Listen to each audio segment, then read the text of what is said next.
Good afternoon. The Media News. Babatunde Bolatito is my name. The National Population Commission says it has engaged scores of trainers from Edo, Delta, and Bayelsa states to train personnel that will conduct the first fully digital census in Nigeria. The Federal Commissioner, Delta State, Chief Richard Odibo, will disclose this at a two-day workshop training zonal level for the 2023 population and housing census in Asaba said. Being the first digital census to be conducted in the country, the Commission deemed it necessary to employ the workforce that will be adequately equipped with the skills needed to avoid any hiccups during the period. Speaking through the State Director, Mr. Patrick Lotobi Odibo, said to achieve a credible census, a comprehensive training strategy is very much necessary for the 2023 population and housing census.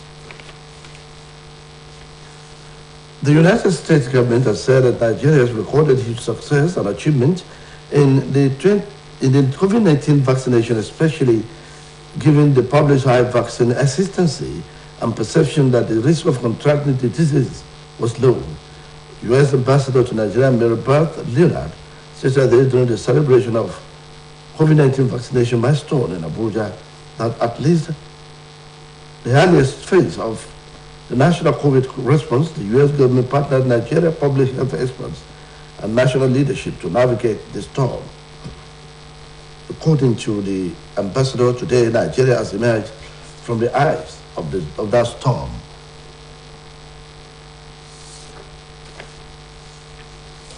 Osho State chapter of the People's Democratic Party said the recent disclosure on the state debt profile by Governor Ademola Adeleke are part of the twin agenda to clean up the state finance and commence sustainable governance.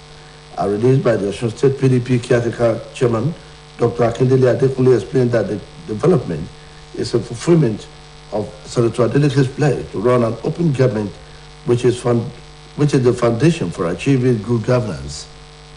Dr. Adekunle described the debt question as a subject of secrecy for so long, with attendant negative consequences on the state finances, investors' perception, and general well-being of the people. The party accused the previous administration over the handling of the state debt profile and commended Governor Ademola Adeleke for his transparency and accountability. The statement added that Osun people are appreciative of Governor Adeleke for opening the state books for all to see, pointing out that it takes courage and commitment for a leader to act the way he did. The PDP assured the people that Governor Adeleke is not weakened by his resolve to deliver on the 5-point agenda, saying the administration has mapped out a plan to deliver on good governance. Meanwhile, former Commissioner for Finance in Osun State, Mr. Bola Yebamiji, has put procurement dates of loans in the state debt profile within the period of the administration of Obani Rauf Arabeshola. In a statement released in Oshobo, the state capital, Mr. Oyebamiji said all the loans were procured between 2013 and 2017 before the advent of Mr. Adeboyega Oyetola's administration in 2018.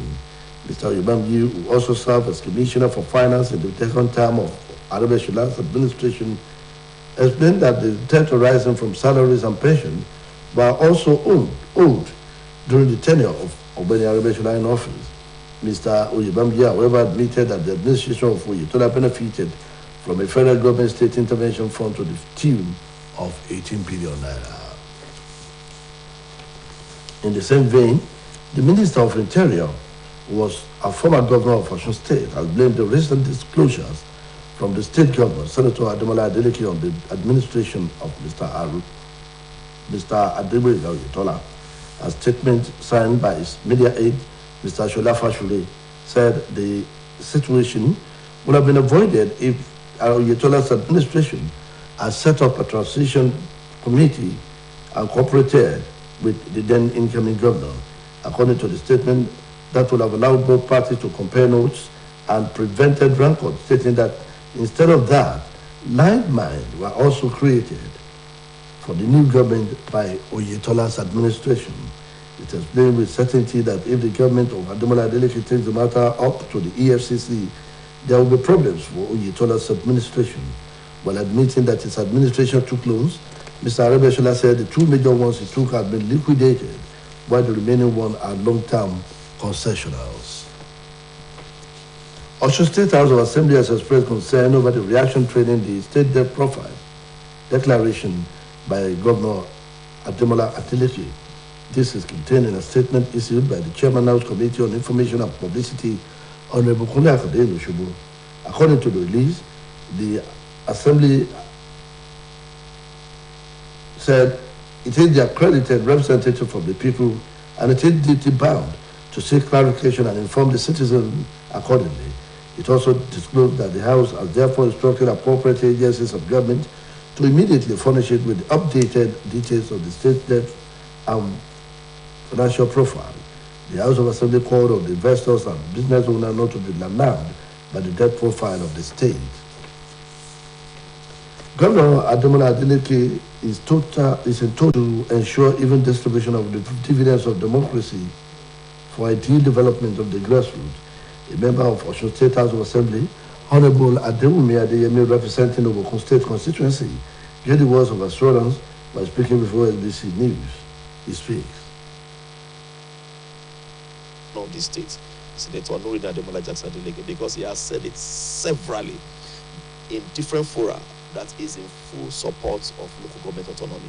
And I tell people, if that is what the governor will do more than that. But even if that is the only thing he will do for us, it's going to go a long way, because the welfare of the people at the grassroots will improve.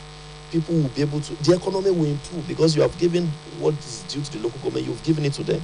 And the local government chairman will be able to give it to the people. Construct roads, build hospitals. Many of their health centers are not functioning again. It is because the local government are not working. If the local government are able to build hospitals, they will be able to, they don't need to come to the general hospital. They will make use of the health center. They don't need to come to the teaching hospital in Oshobo.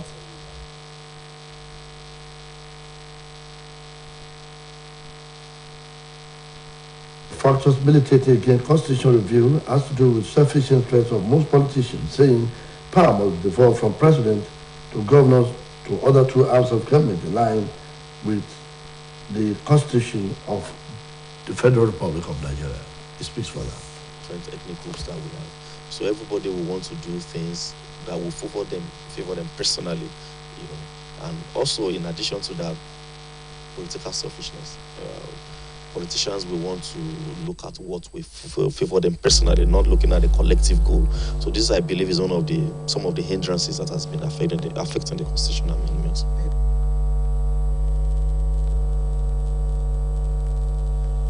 A new weekly sports package talent showcase makes its debut on Osbc TV start time 113 and Free TV 502 at 1:30 p.m. today. The program features building sports talent in Osun State with a view to highlighting their trainings, journeys, aspirations, their motivation, their support, their role models, and constraints. Tune to Osbc TV at 1:30 p.m. today as Talent Showcases the Hair is a production of the Sports Department of Osbc. France manager Didier Deschamps says it's not bothered. Many people want Argentina and Lionel Messi to lead the World Cup. Messi is looking to lead Argentina to success in Qatar 2022 in what will be its final appearance for the World Cup. On his part, the champ is aiming to become the second manager to win successful World Cup after leading Les Bleus to the second title in 2018. Ghanaian President Nana Akufo-Addo has sent a wake-up call to African leaders, saying the time is right for the continent to assume its rightful position in the world. Speaking in Washington, D.C., during the opening of U.S. African Leaders Summit, Akufo-Addo said that it is high time Nigerian and African leaders stop begging the developed world and concentrated on spreading African money on the continent. He said that when Africa does the right thing, they will not need to ask for respect for anyone. It will naturally come. Dear viewers, evening news will not come your way today due to the live transmission of the World Cup final between France and Argentina in Qatar. That ends the midday news on Osbc TV. It was edited by Abdul Jalil at DBC. Join us at 7 for Dateline. Good afternoon.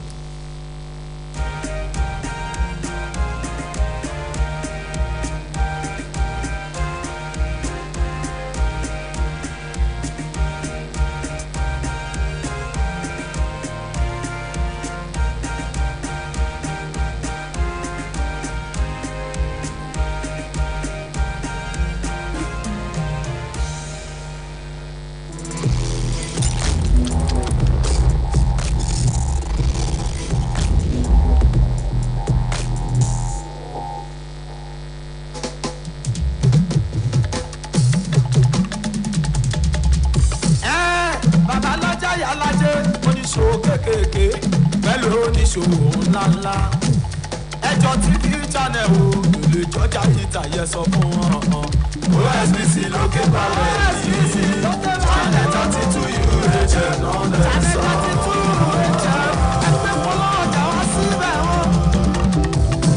OSBC channel 32 kì í náà ṣe ibẹ̀ gan òjijì tún lè ṣàdùnfẹ́ ṣe ọmọ. wọ́n sọ̀rọ̀ àsìkò ní àjọyọ̀ àjò tó kọ́ ní lọ́gbọ́n lọ́lọ́kan òjò kan àwọn orin àsìkò tó tún bàbá mú gidi. ṣe publicity fún business tí a já o. ìwọ lọ rí wọn tún lè ṣàdó bàbá ọgbọ́n. ṣòkòrò kí lókè balẹ̀ náà wà o. ṣòkòrò kí lókè balẹ̀ náà wà o.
àsìkò ìsinmi ìròyìn Ojokanri ìlàmúwa fún yín Ọláwùmí Ọláníyì lórúkọ mi àjọ elétò ìkànìyàn lórílẹ̀‐èdè nàìjíríà ti ṣàlàyé pé òun ti bẹ̀rẹ̀ ìdánilẹ́kọ̀ọ́ fáwọn òṣìṣẹ́ tó fẹ́ lò fétò ìkànìyàn nílànà ayélujára lórílẹ̀‐èdè yìí èyí tó ṣàyàn láti ìpínlẹ̀ Edo, Delta àti Bayelsa.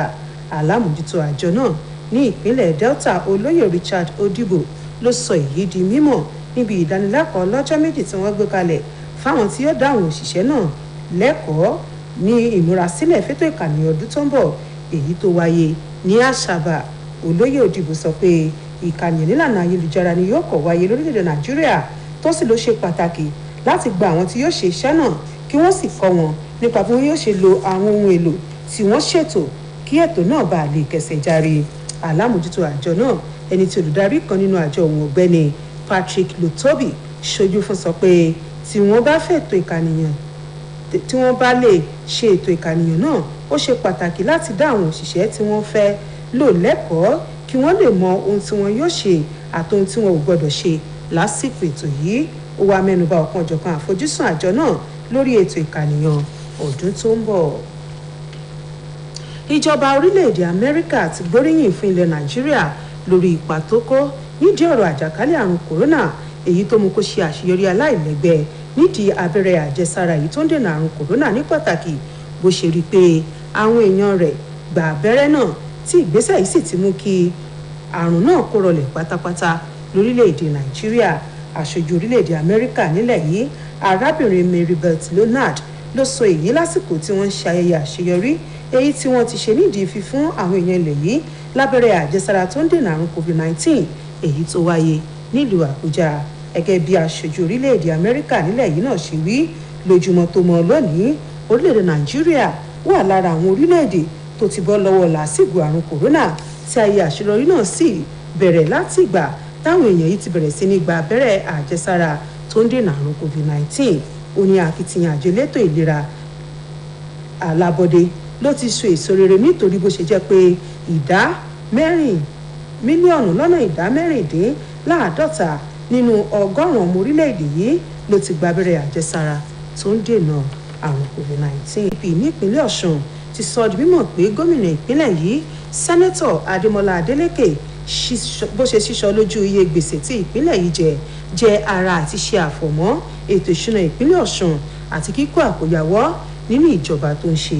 Àtẹ̀jáde tí alága ẹgbẹ́ òṣèlú PDP nípínlẹ̀ yìí ọ̀mọ̀wé Akíndélé Adékúnlé fi síta sọ pé ìgbésẹ̀ yìí fi hàn pé ẹni tó ń ṣe ìlérí tó mú ìlérí iṣẹ́ ní sẹ́nẹ́tọ̀ Adémọ́lá Adélékè láti ṣe ìjọba alákòyawọ́. Ọ̀mọ̀wé Adékúnlé ṣàpèjúwe àwọn gbèsè típínlẹ̀ yìí jẹ tí wọ́n sì dọwọ́ bò fún ọjọ́ pípẹ́ bí èyí tó ti nípa lórí okòòwò ètò ìṣúná àti ìgbáyégbádùn àwọn èèyàn ìpínlẹ̀ Ọ̀ṣun. Ẹgbẹ́ PDP wá náà ka àléébù sáwọn tó ti wà nígbọnú ìṣàkóso ìpínlẹ̀ yìí sẹ́yìn gbọ́. Àtẹ̀jáde náà fi kún pé àwọn èèyàn ìpínlẹ̀ Ọ̀ṣun mọ rírì gómìnà fún bó ṣe ṣí gbogbo rẹ̀ lójú láti jẹ́ kí àwọn aráàlú mọ̀ ipò tí ètò ìṣúná ìpínlẹ̀ Ọ̀ṣun wà. Ẹgbẹ́ PDP wá fi dá àwọn èèyàn lójú pé gómìnà Adélékè kò ní tẹ̀tì nídìí àti mú gbogbo ìlérí tó ṣe fáwọn èèyàn ìpínlẹ̀ yìí ṣẹ lọ́nà àti lè ṣètò ìdìbò tó dúró re. Ẹ̀wẹ̀ kọmíṣánná àfẹ́tò ìṣúná ní ìpínlẹ̀ Ọ̀ṣun nígbà kan rí ọ̀gbẹ́ni Bọ́lá Oyèbánjí ti sọ àsọyán lórí gbèsè tí ìpínlẹ̀ Ọ̀ṣun jẹ. Bẹ́ẹ̀ ló sọ̀rọ̀ lórí àkókò tí wọ́n ya owó náà èyí tó ní ó jẹ́ àsìkò ìjọba tí ọ̀gbẹ́ni Rauf Arẹ́gbẹ́ṣọlá darí nípìnlẹ̀ yìí. Àtẹ̀jáde tó fi síta lọ́ṣogbo ti ṣe olúìlú ìpínlẹ̀ Ọ̀ṣun lọ́gbẹ́ni Oyèbánjí ti ní àwọn owó tíjọba yá náà ló wà láàrin ọdún 2013. Àmìjí tó jẹ́ kọmíṣánná fẹ́tò ìṣúná ní sáà kejì ọ̀gbẹ́ni Arẹ́gbẹ́ṣọlá sọ pé àwọn gbèsè náà ló jẹyọ látara owó oṣù àwọn òṣìṣẹ́ fẹ̀yìntì lásìkò tí ọ̀gbẹ́ni Arẹ́gbẹ́ṣọlá wà nípò. Ọ̀gbẹ́ni Oyèbánjí ní lóòótọ́ níjọba Oyètọ́lá jàǹfààní bílíọ̀nù lọ́nà 28 náírà látọ̀dọ̀ ìjọba àpapọ̀ nígbà náà. Ẹ̀wẹ̀ gómìnà nígbà kan rí nípínlẹ̀ Ọ̀ṣun tí tó ṣe mínísítà fọ́rọ̀ abẹ́lé lórílẹ̀‐èdè Nàìjíríà ọ̀gbẹ́ni Rauf Arẹ́gbẹ́ṣọlá ti sọ mímọ̀ pé gómìnà tó fipò sílẹ̀ nípínlẹ̀ yìí ọ̀gbẹ́ni Adégbóyèga Oyètọ́lá ló ṣokùnfà gbogbo ohun tí gómìnà Adémọ́lá Adélékè tó wà nígbọnú ìṣàkóso lọ́wọ́lọ́wọ́ ń sọ nípa ètò ìṣúná ìpínlẹ̀ yìí. Àtẹ̀jáde tó ràn lọ́wọ́ pàtàkì fún ọ̀gbẹ́ni Arẹ́gbẹ́ṣọlá lórí ètò ìròyìn ọ̀gbẹ́ni Ṣọlá Fásùlẹ̀ fi síta ló ti sọ pé nǹkan ìbámá ti rí báyìí tí ìjọba tí Oyètọ́lá ń darí bá ṣe àgbékalẹ̀ ìgbìmọ̀ tí yóò mójútó fífa ìpín ìdàkóso lé ìjọba tuntun lọ́wọ́ tó sì fọwọ́sowọ́pọ̀ pẹ̀lú gómìnà tí yóò gbé ìpín ìdà lọ́wọ́ rẹ̀. Gẹ́gẹ́ bí àtẹ̀jáde náà ṣe wí, tapátùtapásì ni wọ́n ìbá ti dìjọ jíròrò tí kò sì ní sí kọnu kọ̀wọ̀ kankan, ṣùgbọ́n ṣe ni ìjọba Oyètọ́lá kó gbá wọlé kò ṣe gbogbo ohun tó yẹ láti fa ìṣàkóso lé ìjọba tuntun lọ́wọ́. Ó ṣàlàyé pé ìjọba gómìnà Adémọ́lá Adélékè bá fi gbé ọ̀rọ̀ náà tọ̀ àjọ EFCC lọ, ó ṣeé ṣe kí ìṣòro wà fún ìjọba tọ́gbẹ́ni Oyètọ́lá darí, nígbà tó mẹ́nubà pé lóòótọ́ níjọba tóun darí nígbà náà ya owó. Ọ̀gbẹ́ni Arẹ́gbẹ́ṣọlá ní méjì lára owó náà lòun ti san tí àjọsọ àwọn yòókù sì wà láàrin ìjọba ìpínlẹ̀ àti ìjọba àpapọ̀. Nínú ìròyìn míì tó tún fara pẹ́ yìí, ilé aṣòfin ìpínlẹ̀ Ọ̀ṣun ti fi ẹ̀dùn ọkàn rẹ̀ hàn lórí àwọn ọ̀rọ̀ tó ń jẹyọ nípa àgbéjáde gbèsè tí ìpínlẹ̀ Ọ̀ṣun jẹ, èyí tí gómìnà ìpínlẹ̀ yìí sẹ́nẹ́tọ̀ Adémọ́lá Adélékè gbé síta. Èyí jẹyọ nínú àtẹ̀jáde tí alága ìgbìmọ̀ tẹ̀kótó ilé lórí ètò ìròyìn ọ̀nàrẹ́bù Kúnlé Àkàndé fi síta lóṣogbo ti ṣe olú ìlú ìpínlẹ̀ Ọ̀ṣun. Àtẹ̀jáde náà fi yé ni pé ilé aṣòfin ìpínlẹ̀ Ọ̀ṣun gẹ́gẹ́ bí aṣojú àwọn èèyàn rẹ̀ ló jẹ́ ojúṣe ilé láti máa fi ròyìn tó àwọn èèyàn tó ń ṣojú fún létí. Ilé aṣòfin ti wá pàṣẹ fáwọn ilé iṣẹ́ àti lájẹ̀lájẹ̀ ìjọba láti bí àlàyé lẹ́kùnrẹ́rẹ́ nípa ètò ìṣúná ìpínlẹ̀ Ọ̀ṣun jáde. Ilé aṣòfin ìpínlẹ̀ Ọ̀ṣun rọ àwọn olókoòwò àtàwọn oníṣòwò nípìnlẹ̀ yìí láti má ṣe jẹ́ kí ọ̀rọ̀ náà domi tútù sí wọn lọ́kàn. Ọ̀kan lára ọmọ ilé aṣòfin ìpínlẹ̀ Ọ̀ṣun tó ń ṣojú ẹkùn ìdìbò Òbòkun nípìnlẹ̀ yìí, ọ̀nàrẹ́bù Adéyẹmí Adéwùmí ti sọ di mímọ̀ pé gómìnà Adémọ́lá Adélékè faramọ́ òfin tó fáwọn ìjọba ìbílẹ̀ láàyè láti dá dúró nídìí ètò ìnáwó wọn lọ́nà àti lè jẹ́ kéré jẹ́ ìjọba tiwantiwa dé ọ̀dọ̀ àwọn èèyàn ẹsẹ̀ kúkú kí ìdàgbàsókè sì bá àwọn èèyàn ìgbèríko. ọ̀nàrẹ́bù Adéwùmí sọ èyí lásìkò tó ń fọ̀rọ̀ wérọ̀ pẹ̀lú kọ̀ròyìn iléeṣẹ́ yìí. Bákan náà ni ọ̀nàrẹ́bù Adéwùmí ṣàlàyé pé kí nǹkan kò bá ti má rí bó ṣe rí tó bá ṣe pé wọ́n ṣe ohun gbogbo bó ti tọ́ àti bó ti yẹ. Ó sọ̀rọ̀ síwájú sí i. Ìyẹn gómìnà fún bí àpẹẹrẹ lẹ́ẹ̀kan sí kò lè pàṣẹ fún commissioner of police pé kó gbé ìgbésẹ̀ báyìí, ní pàtàkì jùlọ tí àṣẹ yẹn bá ti lòdì sí nǹkan tí ọ̀gá rẹ̀ ní Àbújá IG tó sọ. Kí la wá ń pe àwọn gómìnà ní pé àwọn ni olórí àkóso security ní ìpínlẹ̀, wọ́n máa ń pè wọ́n ní chief security officer. So nígbà tí wọ́n bá lè pàṣẹ fún commissioner of police bóyá àṣẹ yẹn lòdì sí nǹkan tí IG fẹ́ wà bí ó lòdì sí o, wọn lè ṣe bẹ́ẹ̀. So eléyìí wà lẹ́yìn nǹkan tí èmi lérò wípé yẹ ká wò nínú òfin wa kí ọ̀rọ̀ security yẹn káwọn àwọn gómìnà náà kan tiẹ̀ lè ní àṣẹ lórí ọ̀rọ̀ security. Bákan náà ni agbára tó wà láàrin ti pọ̀ jù, agbára tó wà ní sẹ́ Àbújá ó ti pọ̀ jù, ó yẹ kán jẹ́ kán agbára yẹn kó dínkù. So that ara àwọn principle leadership gan adarí, ìwọ nìkan ò lè jẹ́ adarí, o gbọ́dọ̀ lè mú agbára yẹn kó o pín káàkiri títí tó fi máa dé ìjọba ìbílẹ̀. ọ̀nàrẹ́bù Adéwùmí wá ṣe àlàkalẹ̀ àwọn nǹkan tó ń ṣe àdínàgbòkú láti ṣe àtúnṣe sí òfin ilẹ̀ yìí, èyí tó pè ní ìmọ̀tara ẹni nìkan àwọn olóṣèlú kan nílẹ̀ yìí, pẹ̀lú àlàyé pé tí àdínkù bá bá agbára tí ààrẹ àtàwọn gómìnà ń lò, àwọn ẹ̀ka ìjọba méjèèjì yòókù náà yóò rẹ́sẹ̀ wálẹ̀. Ètò tuntun tó ṣẹ̀ṣẹ̀ gorí ìkànnì tẹlifíṣàn iléeṣẹ́ yìí tí wọ́n pè ní Talent Showcase ni yóò máa dojú ìwòran yín tí ẹ ó sì láǹfààní láti wo lórí ìkànnì Osbc TV lórí StarTime 113 àti Free TV 502 ní dédé aago 1:00 ọ̀sán òní. Ètò náà ni yóò máa ṣàfihàn àwọn eléré ìdárayá tó wà ní ìpínlẹ̀ Ọ̀ṣun tẹ́lẹ̀dọ̀ àfi ẹ̀bùn kan tàbó míì jíǹkí lọ́nà àti lè mọ ṣàfihàn àwọn tí wọ́n ń wò gẹ́gẹ́ bí aláwòkọ́ṣe. Ètò yìí ni yóò tó mú ẹ̀ka eré ìdárayá iléeṣẹ́ yìí lọ sí gbogbo kọ̀rọ̀kọ́ndù ìpínlẹ̀ yìí láti mọ àwọn tẹ́lẹ̀dọ̀ àfúnlẹ́bùn nípínlẹ̀ yìí lẹ́yìn láǹfààní láti wò ní ìka aago 1:00 ọ̀sán sì ni ètò náà yóò gorí afẹ́fẹ́ àtayọ̀tò iyọ̀ yóò dùn. Lọ́rọ̀ eré ìdárayá, adarí ikọ̀ agbábọ́ọ̀lù ilẹ̀ France ti sọ pé báwọn èèyàn ṣe ń fẹ́ kí ikọ̀ Argentina àti Lionel Messi gba ife ẹ̀yẹ àgbáyé ò ti orun kankan lára òun o. Àrùn ti pé Messi ló ti fi ọkàn àwọn olólùfẹ́ rẹ̀ balẹ̀ pé dídùn lọ́sàn yóò sọ níbi ìdíje tí yóò wáyé nírọ̀lẹ́ òní, níbi tí ikọ̀ Argentina àti France yóò ti dìjọ kojú ara wọn láṣekágbá ìdíje ife ẹ̀yẹ àgbáyé tó ń lọ lọ́wọ́ ní Qatar. àmọ́ lérò tí alámòjútó ikọ̀ agbábọ́ọ̀lù France ló ti ní gbogbo agbára ní ikọ̀ náà yóò sà láti rí wípé wọ́n jáwé olúborí níbi ìdíje náà. nínú òkèèrè ààrẹ orílẹ̀-èdè Ghana ọ̀gbẹ́ni Nana Akufo-Addo ti ké sí àwọn adarí lórílẹ̀-èdè nílẹ̀ Áfíríkà pé kí wọ́n jí gìrì sí ojúṣe wọn lọ́nà àti jẹ́ kí ẹkùn Áfíríkà kó gba ipò rẹ̀ padà láàrin àwọn akẹgbẹ́ rẹ̀ lágbàáyé. nígbà tó ń sọ̀rọ̀ níbi ìpàdé àpérò láàrin àwọn adarí nílẹ̀ Áfíríkà àti ìjọba ilẹ̀ Amẹ́ríkà lọ́gbẹ́ni Akufo-Addo ti sọ pé àkókò ti tó fáwọn adarí nílẹ̀ Áfíríkà láti fòpin sí dídírẹ́bẹ̀ lọ́wọ́ àwọn èèyàn àgbáyé ṣùgbọ́n kí wọ́n ní àfojúsùn nípa bí wọn yóò ṣe máa ṣe ọ̀pọ̀ ọ̀jọ̀kan ètò èyí tó múnádóko lọ́nà àti jẹ́ kí àwọn ohun àlùmọ́ọ́nì tí ó sọ̀rọ̀ sílẹ̀ Áfíríkà kó jẹyọ nípa àgbékalẹ̀ ètò ẹ̀kọ́ tó dúró re àtàwọn ètò míì tí yóò mú ìdẹ̀rùn bá orílẹ̀-èdè kọ̀ọ̀kan. èyí ló pin ìròyìn Ọ̀jọ̀kànrí fún ti àkókò yìí ìyókù tún di aago 8:30 alẹ́ lónìí nígbà táwọn àṣàyàn ìròyìn wá fún yín èyí rí bẹ́ẹ̀ látàrí ìdíje àṣekágbá ife ẹ̀yẹ àgbáyé tó ń lọ lọ́wọ́ ní Qatar tí yóò wáyé láàrin Argentina àti France tẹ́ láǹfààní láti máa wò lórí ìkànnì yìí ní aago 5 ìrọ̀lẹ́ òní. ǹjẹ́ títí di ìgbà náà mo kí yín àpèsèmí.